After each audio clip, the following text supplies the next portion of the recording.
Hello, Kwajo shows ni mesra say obe subscribe page na wa share content ni e dia mame na afoforo nso enya bi ahwe unim say trust say ya na ye fire oja ana ye de eba maka cho say anything politics ye de bebre wo hase on Kwajo show no me program bi wo so aye friend street politics and ye ne amanfo interact empanyfo e kasa so ayetam bi ne ye de ato no wanya bi ahwe ni nyina ene se wobesua bibi afi communicate be fi omanum beba nyina na wo so watimi ahwe so de ato aba opanyini ba ko a ye hia bi na aye oja eye Franco the Hitler na nukreni se menene trans se ya eya na the conversation emu ode ye pa menim se bi mo kase ano ode ndodo yes sa na tie ade bia na sa ankwa amawa ohu ni se your position at the mount but say come on with the ya and you feel so comfortable when you say you are in a comfortable lead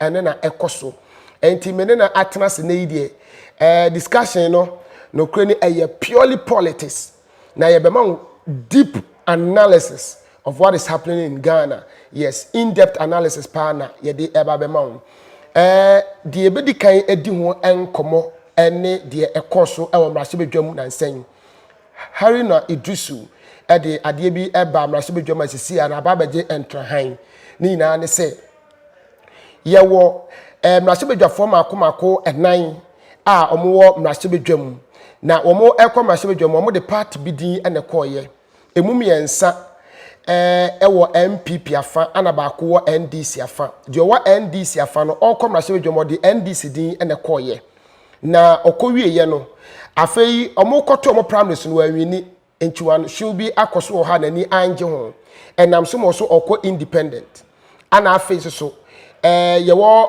miensa no mo so wo MPP na omo so omo primaries no ekoso no baako nani anye ho amoko konten kro wasantemantam ha sei eye fomena adanse fomena mra chebedwani Andrews owura Andrews asiama ana ono so ekọ konten kro no wini ye no afa ordinary tai ekoma MPP amanyoku no ana emu miyedu de omukọ wa MPP amanyoku ni din mu afa omo so kọ omo primaries na nsanyan so omo anwini na omo so omo kọ konten kro omo file omo bibia ma electoral commission ne nsa aka se ebi kọ party din mu ebi kọ konten kro eno na nam so ema Harry na Idrisu ekọ raise concern ekọ omo constitution num ekọ my constitution num ekọ raise article bi na ho nsem na akọ ebubuja okọ raise wie ye no ana omo say edise speaker of parliament etimi tenase na wotimi ebra abonten clear efasa article we ho speaker of parliament ekọ nachi eba biem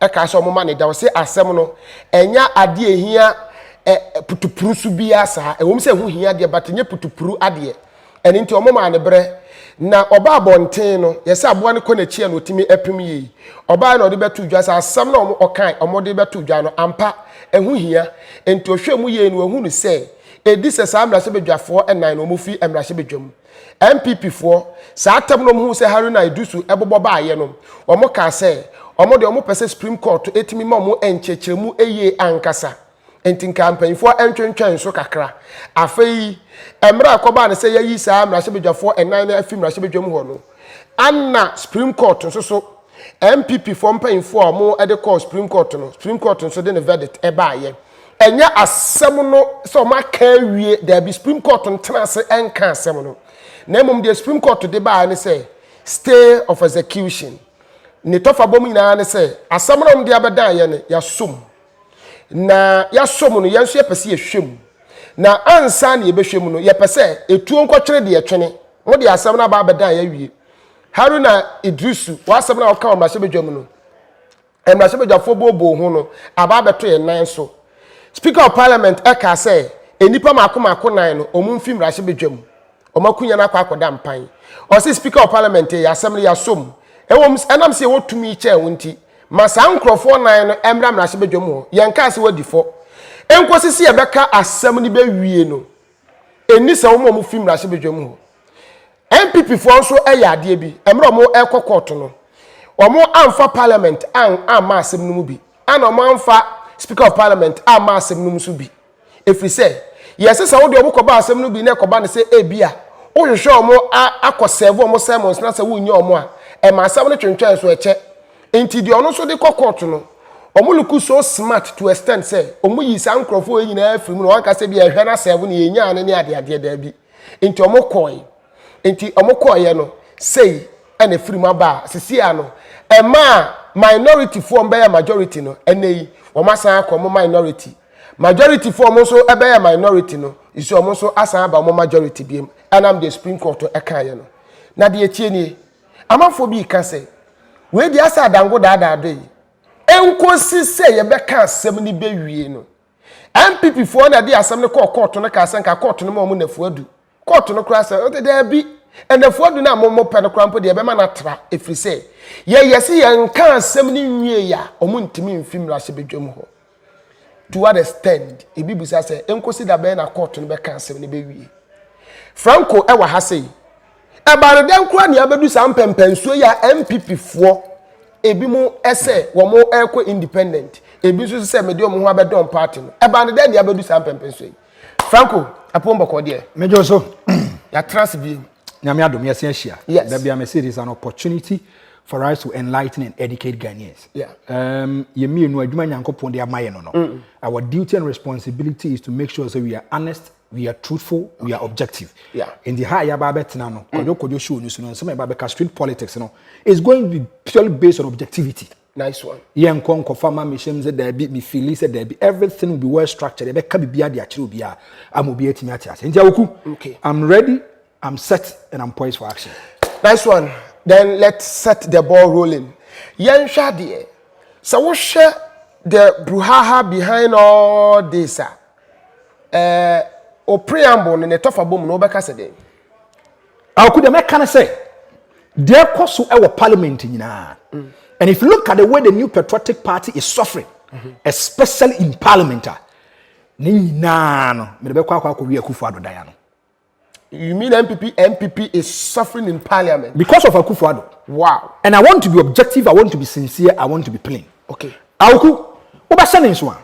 2016, the new patriotic party, almost starting among for Dinkomo, Ghana for it is time for them to come to power. Okay. One say they have to come and rescue Ghana. Okay. Had John Dramani, Mama, Obu, and Sam Fata, no man said Kosuyi. They told the ordinary Ghanaian. Okay. So if you look at where John Dramani Mama, na Mamona Obu is symbolic, a besma, and yet. Okay. So it is better say a cock for the NPP deba. Okay. Always I tell you this.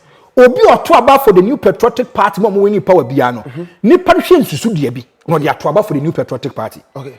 The person looks at the picture, the pictorial evidence from 2001, ever see 2008. Okay. Or she J.A. Kofomamu Bebuye, any structures would go up, any normal or yeah, you know, it gives them an informed decisions. J.A. Kofomamu be ya money efe. Now, if you look at Nipa Bakwa, he played an integral role. He was a key actor. Oh, J.A. Kofomamu, it was another damn Akuffo Addo. Wow. Anyashi. No doubt. Yes, Akuffo Addo, a foreign minister. Foreign minister. Why attorney general, minister for justice. Yeah. So if you look at this particular person, if you look at Akuffo Addo, Tama no a year as a minister now. Now if you go to J.A. Kofomamu, he was a cabinet minister. Yeah. Awuku, amamu bi a yebubiano. If you are part of the cabinet, you are not a small minister. Wow. Now let's look at the kind of portfolios I know. A foreign affairs minister. It means that when it comes to link and connections, when it comes to bonding and socialization, you can never underestimate him. Yeah. So, a foreign affairs minister, meaning say you are the face of the government in terms of outside the jurisdiction of Ghana. To the Okwakuye Bian, Yashaw, yes, was our attorney general and minister for justice. It's just a Ghana, Mrani Bibia, Ghana Funya Sama, one they represent your bino, a man you yeah, Yatua Aba, and here bind by a minimum. Now, Akuffo Addo played an integral role. In 2016, okay, NPP captures power. Mamen Kasamba control. I had there be a man for Biomano I and the NPP winning votes over 1 million votes is never ever true. In 2016, NPP votes was around 980,000 votes. This is an official one coming from the Electoral Commission. It is the amount forecast over 1 million votes, and only assumption, and only correct. Okay. But if you look at the data, a free Electoral Commission and the requisite figures are it's around 980,000. Now, if you look at the new patriotic party, before 2016, the NPP was in opposition. In terms of parliament, the NPP was in minority. In 2016, NPP captures power and it becomes majority. A lot of people had faith and confidence in Nana Addo Akufo Addo government. From 2017, probably 2020, surprisingly, Akufo Addo had the free senior high school buy, or the ambulance buy, the drone buy. What Mark has said, flagship programs. But the new patriotic party, instead of them to appreciate their votes in 2020 elections, their votes depreciated. To MPP before the meaning Ghanaians were not happy with all the projects. And I say, the projects that you are doing, dear. But if you look at the inner circles of the party, there was serious confusion and apathy in the party. Oh, okay. If you look at 2016, go and check 2014, 2015, and especially in Ashanti region. The entire limited move to Ashanti region is say, anytime you go for elections, if the NPP is able to get around 75-76% in the Ashanti region, automatically they win the elections. So that is a bank room for the new patriotic party. Okay. It's the Uzi Ekoko now voter turnout, 80%. Now NPP 80% votes, automatically they've won the elections. And you ask yourself, the reason why and the political parties they are in Kumasi trying to do so more work. Mino Kasai, Minimisi Bebaso, Alan Kwabe Chairman is spending 19 days. Our Ashanti region, 19 days. And Baumia is also coming. Baumia didn't come back. Dr. Mahmoud Baumia is coming into the picture. John Dramani Mama is coming to spend about 11 days in Ashanti region. Wow. Okoya Anna Kwabe Chairman is coming back. So it tells you, say, Abana yet to in every region will be a voice here, but there are some geographical hemisphere here. You cannot joke with it. That is Ashanti region. Ask yourself the reason why NDC forecast say they want to get 30% in Ashanti region. NPP for say 85% in Ashanti region. Now, if you look at 2016, NPP was able to get a whole number of seats, especially if you come to even Ashanti region. New Edubias or Winnie. As NPP lose only 2 seats in Ashanti region. I think Aswase and I drop on so in a heavy and one no new Edubias in other areas, the new patriotic party they have to win this kind of votes. But if you look at the attitude of empanyphobia, it caused them the new patriotic party. In 2020, why so Jubilee House is so bit new way in a year, Juma. Won't be paying. Jubilee House say, want me a Juma, when I'm a pay, and Chema want to become too powerful to a point. Say, if you go to Asante Achim North, Omoko Koya Mabatuan, and Asamoko PMO court, a court of competent jurisdiction. Because of the dance also want to say he's using his veto power. So I'm and if you look at the kind of confusion and problems are setting up what nan was it. Gradually, NPP lost a lot of seats. In 2016, NPP around 167 members of parliament. Surprisingly, in 2020, 137. One person in a buyer or no obey independent candidate. Let me tell you one thing. You're two abani in every year, and before I say about two abano, Omoko PMU ewa dance from the new patriotic party. Now the down I remember vividly what Akufo Addo said. What's he saying? Was say way yentimini nya juma. Thank you. And a ball MPP candidate in this way na mon to abama. Yes. Was very bad at. Let's not forget. Papa Yomuso Muntimini nya juma is a true MPP. You have to ask the reasons why. And he became the pivot of the at parliament. And now could be forced to be a pivot in Impono. You should ask the reasons. Let's look at the reactions, the behavior. Every more no baby. All of a sudden, so Juma. Gabi, a normal bakum you say basis. The basis, see answers. You see, identifying the problem is part of the solution. And it's what you identify for solution now. That means it costs 90. And you debate here. Papa na benefitable science through. Because you see, every 4 years, voters register the delegates every 4 years was a son. And the Papa say, if you look at the register, the new patriotic party, and you're credible, and you're legal, he feels and thinks that they want to do machination. He feels and thinks as a question to fan and call for some to know. Go and do your checks. History or be a walk dance from no be a one term. One term. And was say your oil. As I want your papa bed the man and thank you. You was say your oil. Nani nyahu. Ne kopium a do baby. Papa performs a crack to a sema performs at Onya Binto. Wouldn't to me the nina kwako guni fee. And you do baby John Boadu, who was the former general secretary of the party, say. So I'm not abani we were being independence and the fact of your independence. The NPP thought said they were going to win with a large sum, not knowing said that BBC. And in some now course we the people of Adanse from there decide they say Nipa na NPP for rejecting no. They feel and think say he's always close to them. They sit and eat and dine with the person. To send Nipa ni betu abadi. No cornerstone. And I'm pamper to abani we ye. To abani we on the 7th of December. On the 9th of December. Now they no koba 137. And the NDC was very smart and very strategic. Eka say, let's look at Asiama. Let's talk to him. Let's make sure he's not bad the NDC because he's peeved. There's bitterness in him. And to no could dim komoka kabina money good is cancer the china. It is possible. Says any panoka assembly chinobabi PM or the NDC. Awuku moja mood. I do be pen when it die open. The NDC the party was in his veins. Me say, big men in the NDC approach Asiama. And Asiama didn't come catch Asiama say, we want you to come on board. We want to be the majority in parliament. We will give you this kind of goodies. Unko for one tray. Bra, yabejo. Or some man and mere someone talking in their company called Japan. Second, the identity kakono. If the NPP didn't rise, Assembly Quetium. And let me tell you one thing. Now the Prez Akuffo Addo, John Boadu, and the top hierarchy of the New Patriotic Party couldn't call Papano. Man first yama, because the kind of utterances and the comments they made about him, they vilify and chastise the man. They drag him to the gutters. In terms of politics, you don't know what the future holds. Yeah. The future is always pregnant. And we have to be very circumspect how you talk and how you deal with matters. And yet, made my catch was a the machinian co have a catch him some uncle. Made my catch a could the machinian cobblin, so we catch over cobblin some jam. Based on the communication. Thank you. To Shenoma is seeing now. It was extremely difficult for the New Patriotic Party to get close to Asiama. The only person who didn't attack the personality of the man was Kennedy Akuffo Addo. Kennedy called him. And let me tell you one thing. Now what done a man no be ba and who say the kind of conditions Asiama the more a business so be on post for me.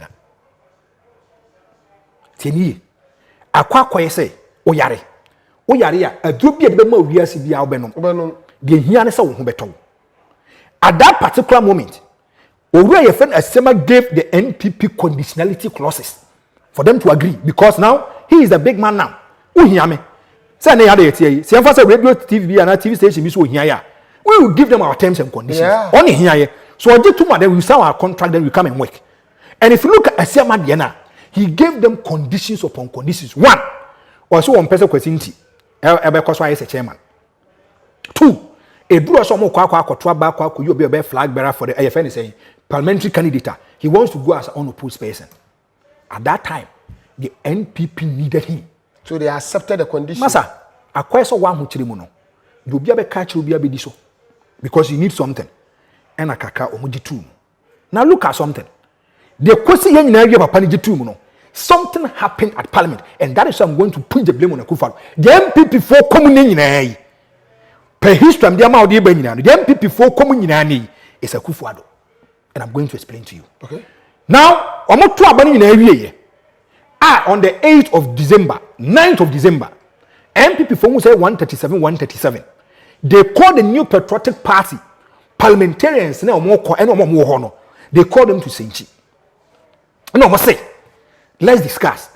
We want to look for a Speaker of Parliament. Why not say the neighbor? Just want me to catch you.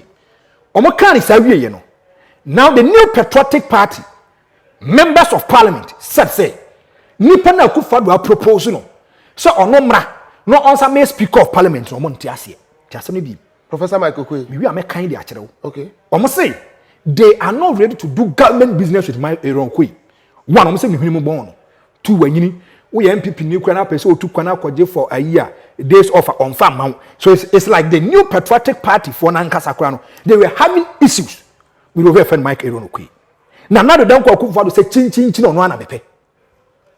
Adu tin chin on one mepe. And the NPP MPs was very strategic and very smart. A call from the MPP goes to the NDC. That's why I make a call from the MPP goes to the NDC, telling them say, yeah, your proposal say your papa usu ankuma. Your proposal after papa usu ankuma bet mabudin biya. Somebody say any panel we are ready to do government business with the speaker. But somebody marry Aaron Okweba, we are not ready to do business with the man. And still they brought that man. Titiye. Call na call you know. They told the NDC say, and you see this thing, let me give the NDC a standing ovation. Haruna Idrusu, Mutaka don't joke with them. So be a government business. They will cover by the young Jimano from and no members net dim come. He tell my money about so now you boom na samaba. So no be any so more fast as we about. It take about some few hours. Omotina to do come ya. And if if the Speaker of Parliament and your MPP near and this kind of issues will not pop up.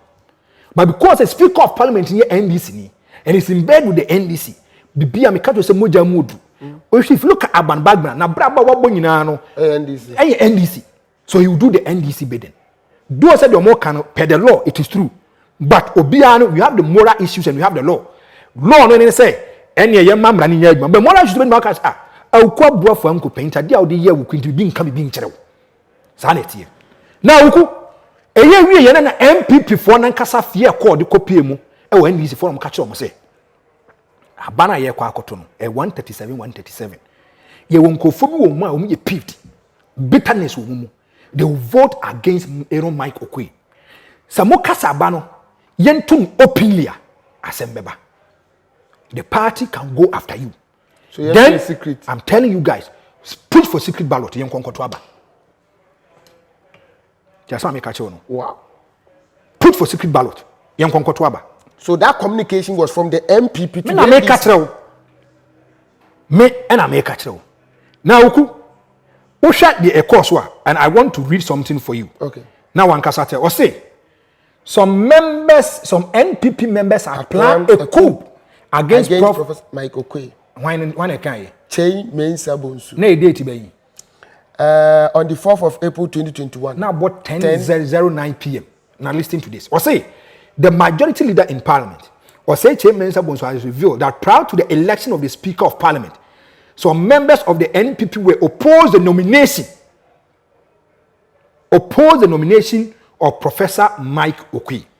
Speaking on the probe, he said that some of the members held some grudges against the former speaker and thought he was not the best suited for the position. Someone had told me that some of our people are planning a coup d'etat against the speaker, Prof. Mike Okwe. For some, it was for some personal things that they said they had done against them. Wow. One of them said he was to travel out, and when he went to the speaker, he cancelled it and said he would not allow him, the MP, to go. I didn't think it was such an issue as to maybe agitate the person whether not to vote for the speakership or whoever he had been nominated. Mr. Chairman Sabonsu said others had said that Professor Mike Okwe was getting through twilight of his life or yare. Now, where his physical weakness has sent in dust and he shall not be maintained as speaker. Edu maybe papa ne ba ne susoni. Wanyini. And it's any panel when you know. Maybe I see doing Katia say, Mike Aaron Okwe is suffering from dementia. Dementia ne payas as what being in because he was talking from some man and I said you are Biano as and said and they have issues with this. Or say others, he said, claim the president nominated somebody from the legal bench to be the speaker. Adding that some were saying that more or less assurance had been given to him that he was going to be put as a speaker if we won. A choice MPP for this woman, no lawyers. Akuffo Addo promise to almost some when you ban obey you quit the free war. I'm a mum ababe ye and conform a speaker of parliament. That was 2020. Before the elections, Akuffo Addo also gave promises to people. Tell us so. Akwa kwesi ye wa ye adwuma. Na ye nipa be 20. Na be general manager afre o se Franco me person your programs manager. I will put you on my side. I will tell you, do the lobbying for me. He said, "Me say general manager dey no kwa komo before na say it is through vote na. Wo mo na mo ban me no. You can say there be anto aba na mfa mani paro." And these are the kind of things that a course. And it tells you say If you look at the Akuffo nomination or the buy now, the NPP people even had issues with it. Look at this. What is Addo Asafo? Now say speaker to me about contest Addo Asafo. Now catch a Canadian compare kwa Japan so on campaign ma oba. No on to Addo Asafo. I hear fu who say Canadian Japan so say Addo Asafo so wutu. Tenio, wa wutu. I want to ask a very simple question. You use common sense. Who do this? Are you going? And even who does that? Are you going to vote for the person? No. So surprisingly, oko parliament, yes, we ye mrahye bedwafo. Omo temra na se omo na nwene mrade maye ne edi so. Surprisingly, the bear pan what say yes doctors say kwa akotwa ba mu wieye no, ye nya sport ballot. Unhu bi da. But when mo ya krache fo nimdifo no, surprisingly, Parliament House ye to ba wieye no, ne nya sport ballot. On to ma aban bagben. On to Emfama Okwe. 137 for nyina no NDC for no they will vote for over FN aban bagben. But MPP for no na e be peeved na issues wo. So they decided say there be it is time for us to mafia Akuffo Addo because we don't need Aaron Okwe. I want to ask a very simple question. Sanka Akuffo Addo edge MPP for asem no mo kan ni tumu. E na ko do obi anka MPP for no ankasa hia ne so mra ma speaker of parliament and ankasa we wo. Akuffo Addo ultimate say sa ne chinchina atwan no Achepa. He did the same thing on the finance minister. Despite all the members saying all this, you know. Kofodia. I don't know. Kofodia. Me see you be say ukwasebia me kabia me can me say I was there. We are going for internal elections for Kofodia. Stephen team. Your friends are papa no or no when these MPP and CPP are wabayi. I know be na chacha me friend say. Freddie Blay. If you go to the grounds, Obiasa it's time for him to be the chairman of the New Patriotic Party. Wabre. He is a true MPP person. He's a card-bearing member. Open Paba, he has shown commitment, dedication, sacrifice, resources to the party. Sa papa way number one. You could do her. Than is a label of consecutive nipa bi ne buy. Or do one was saying one. Who he posters a boho crab draws which any paper by Twaba, or who be paying. And when is a banner they should look for competent people. And your mom posters a dorsal. And president came around 10 a.m. or Kasawi about 10:30. The president want to miss all government appointees at hotel Akuffo. I was lucky. I was working with one MC, not say Franco Yanko. And Akuffo Addo told them, so he's going to revoke all the appointment. Maybe see you I was there. Akuffo Addo said that. He's going to revoke it. And you're meeting by you know, from Wadani. And eventually, Freddie Blay, who was an CPP person, crosses carpet to the New Patriotic Party. The chairman of a New Patriotic Party person who has shown commitment, dedication, sacrifice, resources, commitment. Per my chest, you see MPP letterhead in now 17 and a mom. Akuffo Addo decided said there be. Secondly, if you look at Abaya Kotuna Crash Sports Stadium, in terms of general secretary, Nanaro Danko Akuffo Addo never wanted Justin Kudia. Yeah. It was too glaring. Yeah. Oh, why you say Akuffo Addo affair executives mumra, wa affair government appointees mumra. And you see, the bin papa ka say meet them young. Akuma men kan sam chiro. Me kai say me we school. Me koya me service on internal revenue go so. When your friend suna phone off. E ho na bobie former your friend deputy education your friend sports minister no. Me kodru ye. Man be friend Mr. Botu no me commissioner. Dogolimo sa papa mpanyefo no. E no me taxi share me sa. Sa taxi no obi we yedmo internal revenue bi obeka cho say friend A2. Okay. Stay can e de bo ho no. Your friend A2. And who call city fee asunafo north asunatwo south no ho nyina that enclave. Me na me hwe taxi ne so. Ntu ba na maye. One day I went home and I told my father, I said, hey, some internal revenue is cover hopa o. I said, "Kwabna ho say papa." Now we be back over here adwuma when you just go to other places and work and see how people are getting money. Come here. A day I was on radio. Na me fire obi sa. Me do fe na papa didi. No say no him no say kwabna am say that. Or say when you're in a position here, you try to criticize people. But if you get there, maybe you might do worse things. Yeah. Sasa no kind. Na me ntia see Akuffo Addo has cemented it. Was cemented no. When J.A. Kofo in 2007, in 2007, or catch your BBR say if you look at the internal contest MPP for on support to BR, I want to do objective analysis. Akuffo Addo will go MPP party. The NPP we used to know some time ago is not the same NPP we are seeing today. I want to ask you a very simple question. Tell my NPP for internal elections in 2007. Did you see government machinery? Did you see state agencies? Did you see ministers, cabinet ministers, CEOs saying something about question? I don't recall. No, my catcher say Akuffo Addo say Jubilee House say some man to Obama we have problem.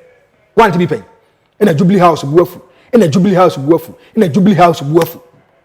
If you look at internal elections, I don't know much crying so almost Baumian on the neighbor.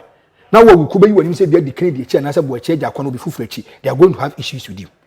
If you go to Wenchi, there's a young man over there. Your friend of Albert Amiao.